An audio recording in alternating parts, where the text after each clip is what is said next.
Okay, you get the choice of solving these any way you like. I'm going to solve them a variety of ways. The first one, I'm going to solve by factoring.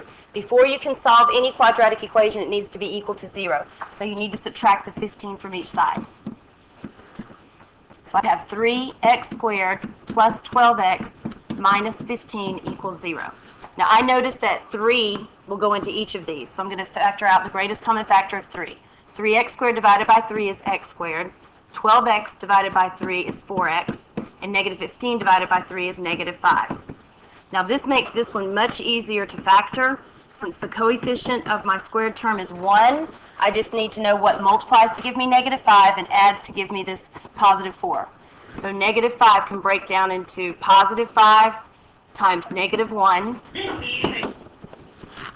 And that gives you the factors of x plus 5 times x minus 1. Now this 3, I'm going to divide both sides by 3.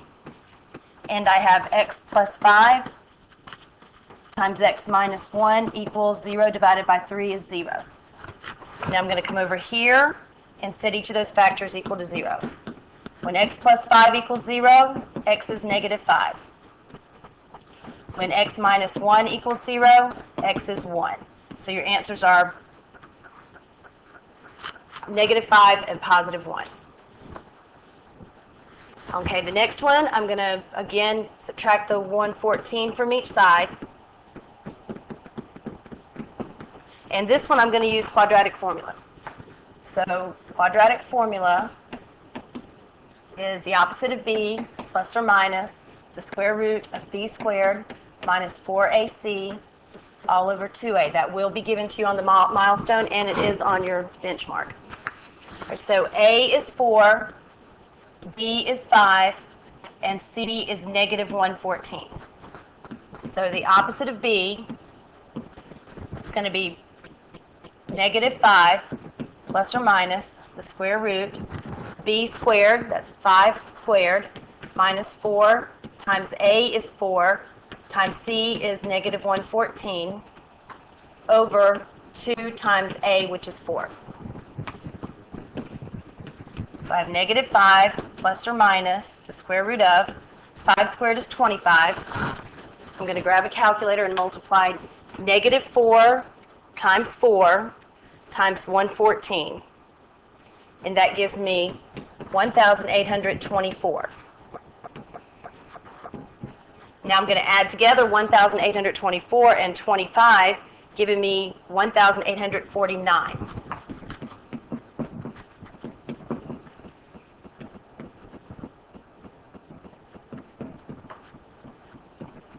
Okay, now the square root of 1,489 is 43. So I have negative 5 plus or minus 43 over 8. Now you need to break this up into, let's see where can I put this, right here. Negative 5 plus 43 over 8 and negative 5 minus 43 over 8. So negative 5 plus 43 over 8 is going to give you 19 over 4, and negative 5 minus that 43 over 8 is negative 6. All right, those are the answers for number 2. Number 3, I'm going to, again, get it all equal to get the quadratic equation equal to 0 by subtracting 15 from each side. And then, again, I'm going to use quadratic formula here. So we have the opposite of b plus or minus the square root of b squared minus 4 times a times c over 2 times a. So negative 11 plus or minus 11 squared is 121. Now negative 4 times 2 times negative 15 gives you 120. Positive 120. And 4 times 4 is, or 2 times 2 is 4. Okay, I'm going to bring it over here. And I have negative 11 plus or minus the square root of 121 plus 120 gives me 241. 241 is not a perfect square, and it doesn't have any perfect square roots, or perfect square factors, so you leave it right there. All right, I'm going to change the color on number 4 since it's kind of running together with the others. All right, this one, you see that you don't have a single power term, a linear term. We have a squared term and 2 constant terms. Whenever you have this, the best way to do that is to get your variables on one side and the constant terms on the other. So in this one, I'm not setting it equal to 0. The reason, again, is because I don't have a linear term. That means a x to the first power term. So I added the 1 to each side. Now I'm going to divide each side by 4, and I have x squared equals 9. And I'm going to do this one by taking the square root of each side. The square root of x squared is x. And when you take the square root of each side, you have to remember your plus or minus. So your answers are plus or minus 3. Okay, number 5, I'm going to add the 10 to the other side. And I notice on number 5 that you could take a 2 out to make the number smaller, or you can go straight to quadratic formula. I'm going to go straight to quadratic formula. So I have negative b plus or minus square root b squared minus 4 times a, which is 4, times c, which is 10, over 2 times a, which is 4. Okay, 16 squared is 256, and negative 4 times 10 is going to give you negative 160.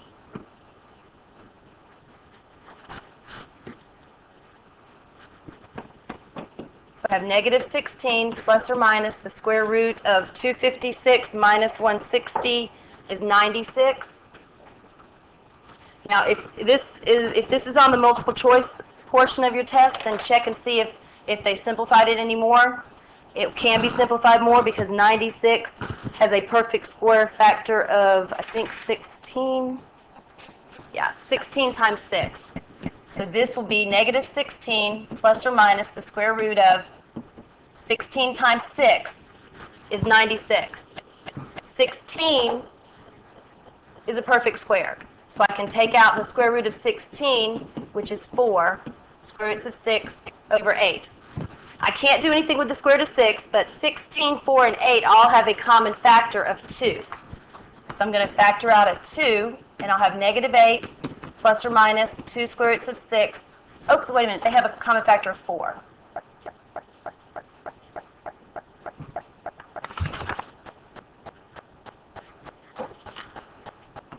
So I'm taking a 4 out, and then I'll have negative 16 divided by 4 is negative 4. 4 square roots of 6 divided by 4 is the square root of 6 over 8. Now that 4 will go into that 8 2 times. So you're left with, try to squeeze this in here, negative 4 plus or minus the square root of 6 over 2. All right, that's your answer for number 5. I'm going to change colors for number 6. All right, number 6, I'm going to factor, and I'm going to go by the multiply, divide, and slide method. All right, so I'm going to set up 2 temporary factors. These are my temporary factors, the x in each of these. Multiply the leading coefficient and the constant term. That multiplies to give me 6. Now I need 2 numbers that will add to give me negative 5 and multiply to give me, multiply to give me 6 and add to give me negative 5. So that's going to be a negative 6 and 1. So these, again, are my temporary factors. That's the multiply. The divide part is you divide those constant terms by your leading coefficient of 3. And then I simplify. This simplifies to x minus 2. This one, I can't reduce that. And now for the slide part. If you have a fraction, you take that denominator and slide it in front. So I have x minus 2 times 3x plus 1. That's a trick. That's a trick on how to factor. Multiply, divide, and slide. Now set each of these factors equal to 0. Here x is 2. When you set 3x plus 1 equal to 0, you subtract 1 from the other side, and then divide by 3, and I get 1/3. So x is negative 1/3, and x is, that's a negative 1 there, and x is 2. Okay, so those are solving at your own choice of your method. Okay, the height h in feet of a ball after it is kicked from the ground with an initial speed of 64 feet per second is modeled by the equation h equals negative 16t squared plus 64t. How many seconds will it take for the ball to return to the ground after it's kicked? So the ball is kicked and it goes into the shape of a parabola. And I want to know, when will it return to the ground? When it returns to the ground, that means the height is 0. Height equals 0 when it returns to the ground. So h is 0. Okay, now you're going to solve this by, first I'm going to factor out your greatest common factor, which is 16t. Negative 16t squared divided by 16t is negative t. 64t divided by 16t is 4. Now set Yes.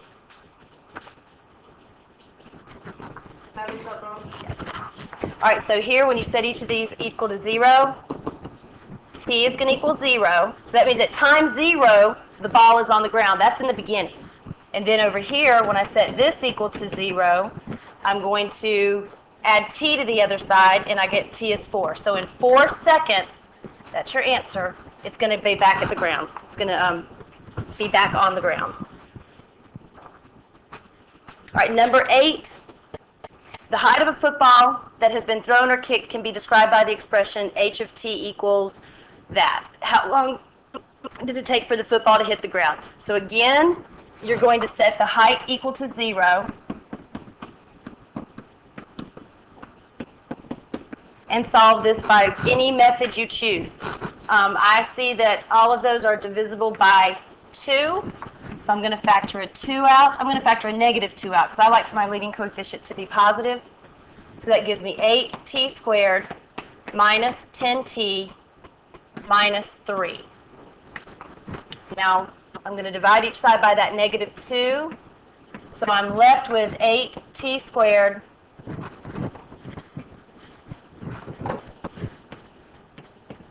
minus 10t minus 3. Okay, I'm going to do the multiply, divide, and slide method. These are my temporary factors. I multiply 8 times negative 3, and I get negative 24. And I need two numbers that will multiply to give me negative 24 and add to give me negative 10.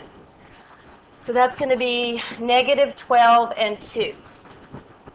So that's x minus 12 and x plus 2. Now divide by that leading coefficient of 8. Reduce. So I have x minus 4 goes into 12 3 times, and 4 goes into 8 2 times.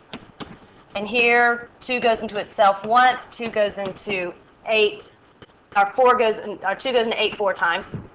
So I have x minus 3 halves and x plus 1/4. Now, each of these need to be set equal to 0. I'm going to change colors because I need to move it over here now. So I have x minus 3 halves equals 0, and x plus 1/4 equals 0. When I subtract 1/4, I get negative 1/4. You can't have negative time, so that one is thrown out. And then I'm going to add the 3 halves, so your answer is in 3/2 of a second, or 1.5 seconds. Okay, number 8, it says a ball is thrown in the air at a height of 4 feet at time 0. The function that models this situation is here, and t is measured in seconds, h is height. How long in seconds will it take for the ball to hit the ground? I hope you're seeing a pattern here. All 3 of these we're talking about when the ball hits the ground again. So all of them were to set your height equal to 0.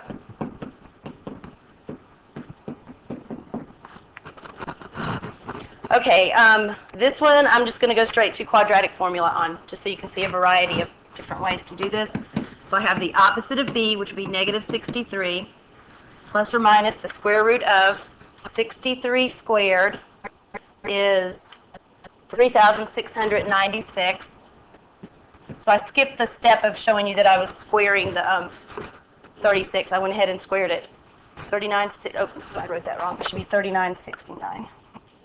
Well, I'll back up and show the step, so you don't get confused. 63 squared minus 4 times a times c over 2a. Again, I'm going quickly on this because this is a review, and you can stop and pause it at any time, so you can slow down if you need to. Okay, underneath that radical, I'm going to square that 63 and then multiply those together, and I have 63 squared is 4 times negative 16 is 4, oops,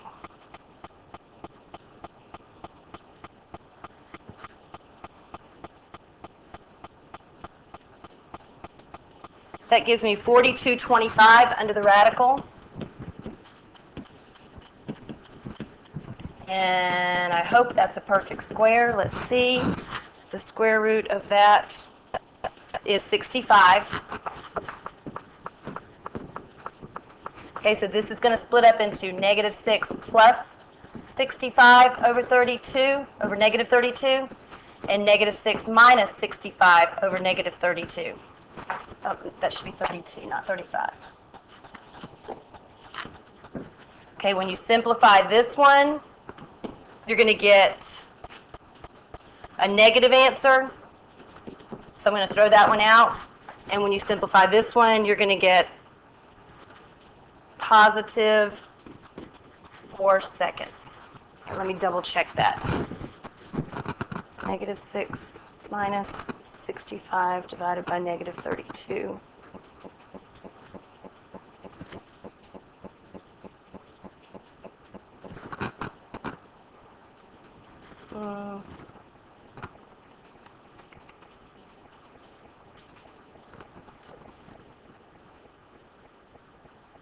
Oh, I'm sorry. Right here, this should have been 63 this whole time instead of 65.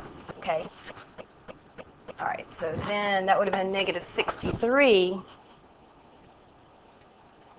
minus 65 divided by negative 32, and that is 4.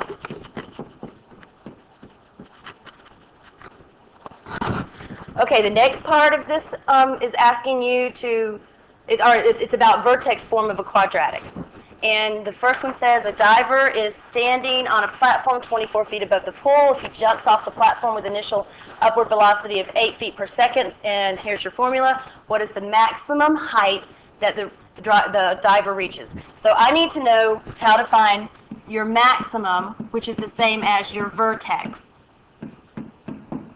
Okay, for the first coordinate of the vertex, it's negative b over 2 times a. This will give me the time. This will give me the time that he'll reach his height. It doesn't give me the maximum height, but I first have to find the time.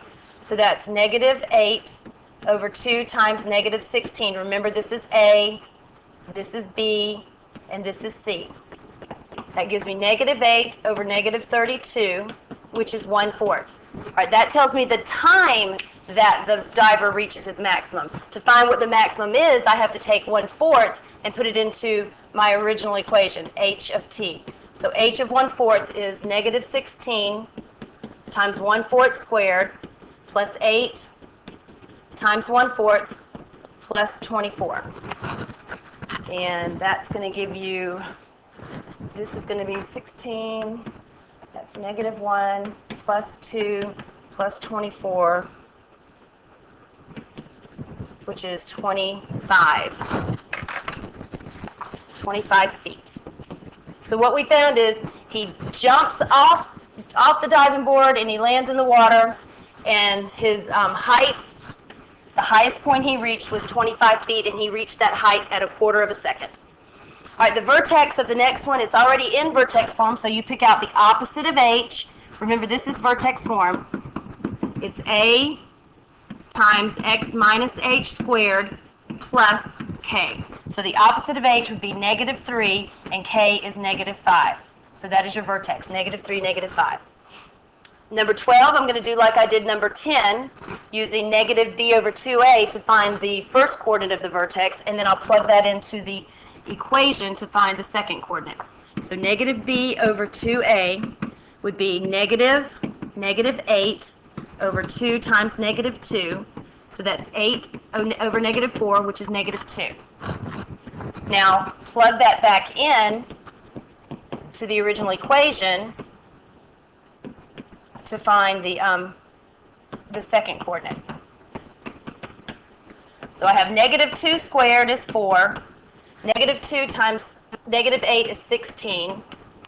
And that's negative 8 plus 26, which is 18. So your vertex is, your answer to number 12 is negative 2, 18. All right, that's the answer to number 11. Okay, 13, find the vertex. Okay, on 13, you're missing C. That means it's 0. So I'm going to go through and find the vertex the same way I did on number 12. Negative B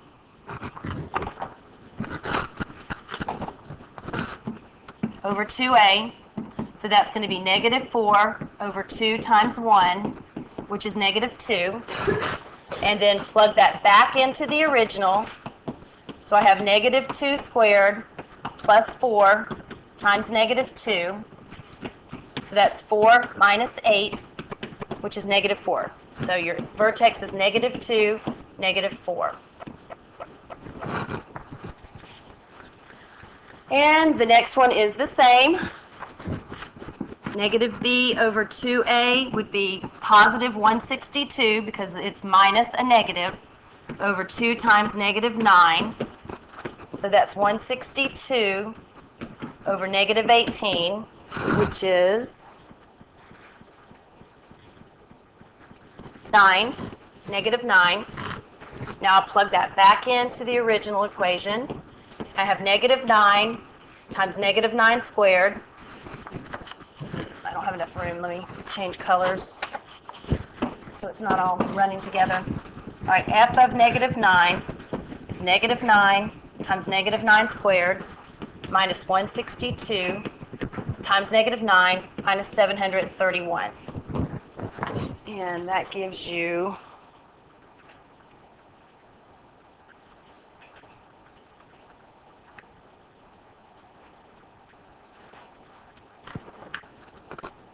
negative 2. So your solution is negative 9, negative 2. That is the vertex.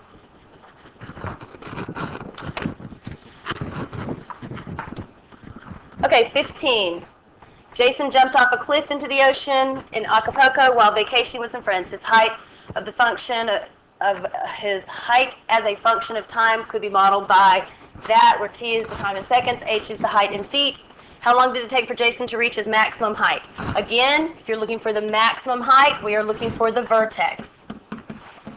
So I'm going to use negative b over 2 times a to find the time that he reaches the maximum height. So that's negative 16 over 2 times negative 16, and that's going to give you 1/2. So in half a second, he's going to reach his maximum height. I need to find out what that is by plugging in 1/2 for t. So I have negative 16 times 1/2 squared plus 16 times 1/2 plus 480. 1/2 squared is 1/4. 1/4 times negative 16 is negative 4. Half of 16 is 8 plus 480. So 480 plus 4 is 484. So that would be 484 feet. Okay, the next are converting to vertex form. So you're going to have to find the vertex the same way that I found the vertex on all of those problems a minute ago with negative b over 2a. I'm just going to tell you what the vertex is on these since I've done it so many times. Your vertex for number 16 is going to be 6, 10. A is 1. Now you're going to take these values, A, H, and K, and plug them into that formula. So I have f of x equals, A is right here, your coefficient of the squared term, which is 1, times x minus 6 squared plus 10. And you can leave the 1 off if you like. Okay, and this one, your vertex is going to be negative 9, 4. Again, that's by doing the negative b over 2a that I've done several times today, and then plug it back in to get the 4. And f of x would be, A is right here, it's 2, times x minus negative 9 squared plus 4. Never leave two signs together like that. So go ahead and simplify that. Minus a negative is a positive. So that's 2 times x plus 9 squared plus 4. On C, your vertex is negative 1, negative 7. A is negative 6. So f of x equals a times x minus negative 1 will simplify to x plus 1 minus 7. D, your vertex is negative 6, 154. A is 1. So f of x equals 1 times x minus negative 6, which simplifies to plus 6, plus 154. E, the vertex is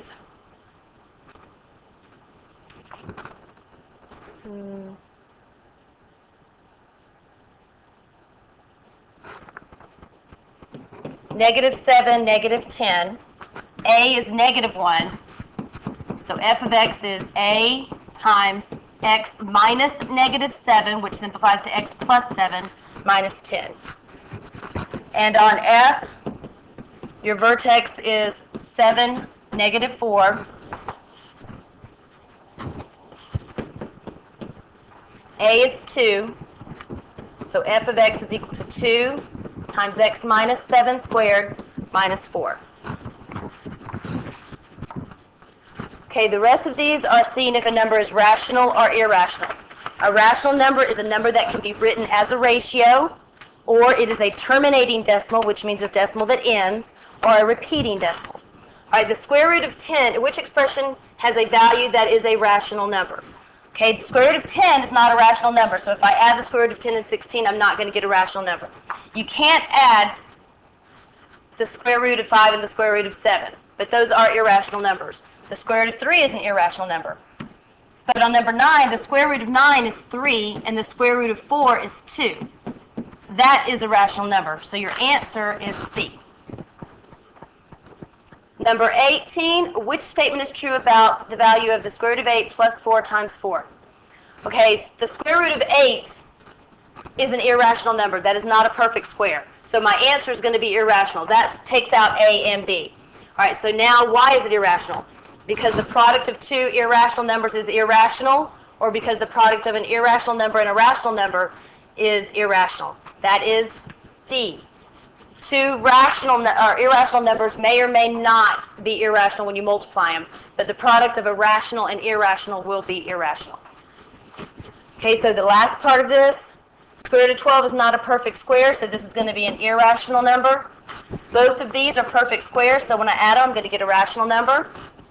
Both of these are not perfect squares, so that's going to be irrational. This is a perfect square, this one's not. So if one of them's not, the whole thing's not. This one is irrational because square root of 3 is irrational. Pi is an irrational number, so that's irrational. All right, the next one, this is a terminating fraction, or decimal. That's a terminating decimal, so it's rational. This is a non-repeating, non-terminating, that's irrational. 5/9 is a rational number because it's written as a fraction. The square root of 15 is not a perfect square. That makes it irrational.